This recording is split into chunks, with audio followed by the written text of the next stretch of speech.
This is Gakoyo Ireri, Real Estate Demystified. And today's topic is very short. It's actually very short. I don't even know if it's. Sorry.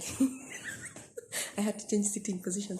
It's actually very short. I don't even think it's going to go on YouTube, but I have a thing where if I start talking, I don't finish. So it might probably just end up in YouTube. But the reason I wanted to do this was I had earlier on I posted a clip on how to, we are still on the series of value addition. So I had posted a clip about value addition for commercial space.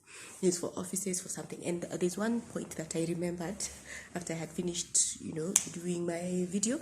And I thought maybe I could, just update you and tell you something.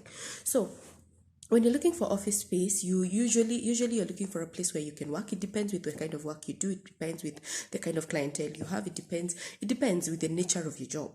So you look for different offices that suit. There are people who prefer offices that are standalone houses or standalone units where there's a gate and you can and you have parking, you have a kitchen, you have different rooms. I'm sure you've gone to offices like that where it's actually somebody's home that was transformed into an office. And then there are, of course, those people who are in an office building. They've offered space, they've done the partitioning, and everybody has an office, and there's a door to your offices, and then the next door is another office. Depends with the nature of your job. There are people who work, their offices are on the sites. Like, for instance, I can tell you constructions, we usually have a lot of offices on site. Even if you have an office somewhere in the capital center, somewhere just around, you will usually have one office that is on the site. So offices depend on what your job is. And there are people with the space that they can let out. And I had mentioned just a bit about the shared space. You have seen a lot of shared space coming up. Shared space is actually an excellent idea. Sometime back when I was starting, when I thought I had learned everything I could learn and I had confidence and I decided that I want to start my own business, even before I had a client, even before, these are the mistakes you make when you're starting out. Even before I had a client, even before I had a clear outline of what my business was going to be and who was going to be my business partner, because I had a partner in that business. I had a brother who was my partner. We were supposed to do real estate agency business.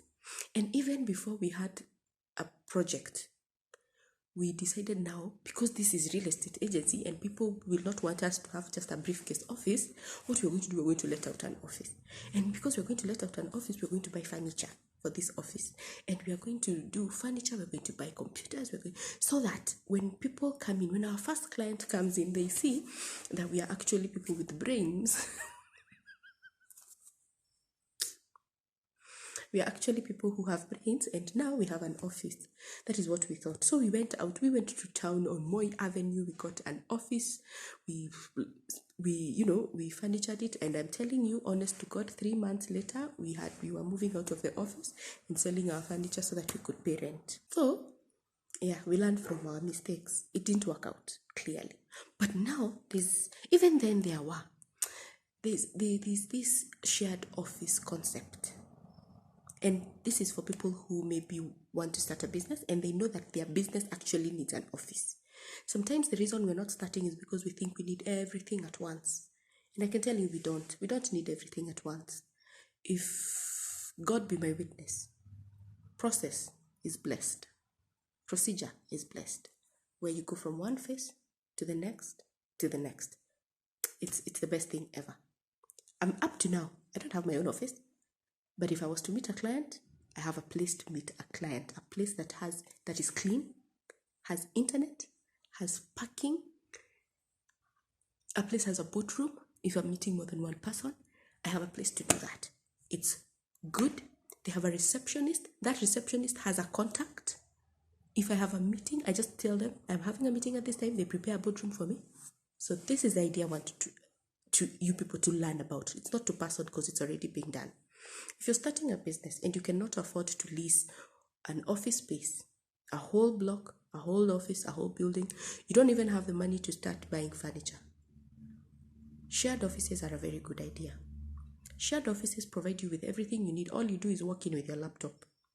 If that's the kind of business you do, if you use laptops. If you don't, you just walk in with a blackboard or a whiteboard and a writer. That is also the business you do. It's open. They offer you all the services that you need. They even offer tea to your clients. And this is the thing, you don't have to furnish it. It's furnished. All the furniture you need, the tables, the chairs, they're there. You even have staff, because there's a receptionist. They will take your client in,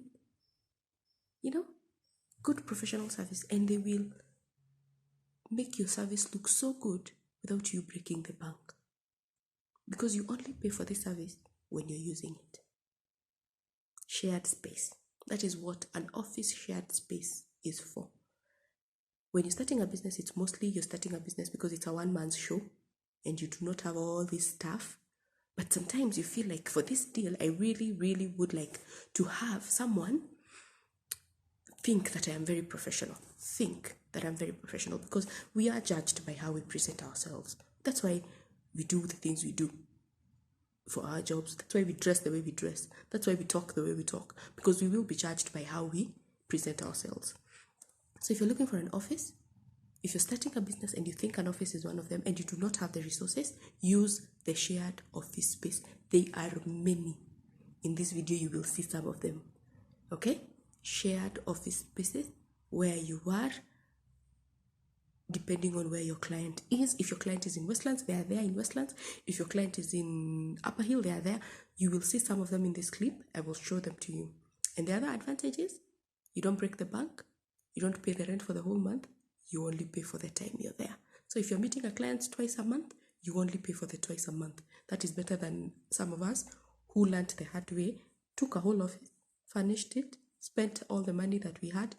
Still 3 months down the line, we hadn't found a client that was paying. We were still running around here with the agency and we weren't making it. And then remember, with your own office, Kanjo, you have to pay the city council. You have to pay the license for that. And maybe it's something small. Maybe it's consultancy. And the price for the consultancy licenses, business license for a consultant, for you to go to the council right now, go research, tell them you're a consultant and you want an office, you have an office and you want to pay, you will hear the amount you'll be charged. But you see, with an office space, you're allowed to actually work better. So that's an idea. And if you have the space, if you have an office that is not getting a client, you're maybe not able to lease it out, think about it. Furnish that office, put workspaces for people, put unlimited internet, put a receptionist, get a kitchenette, have a place where people can have tea, get a boardroom. You will see so many upcoming professionals use your space and you will get the rent, if not higher, that you are expecting. Okay, so that's just a small clip. That's just an idea. Here are the spaces that I know of. See them, visit them. Their contacts are there. If you want to go and have a look for yourself, do the same. But this is a good idea, and I think every upcoming person who wants space to work, this is where you should start before you get your own big offices where you'll be the one handing out the corner offices. Okay? So have a nice time. Thank you so much for following. And please, if you haven't subscribed, subscribe. And I told you, when I start talking, I don't finish. Now you see, it has made it to YouTube. I thought this was going to be short, but I'm so glad that it has made it to YouTube. And I'm so glad that you people are subscribing. Be blessed. Keep learning. Keep evolving. Stay here. Real Estate Demystified. And I'm Bakoy Wairere. See ya.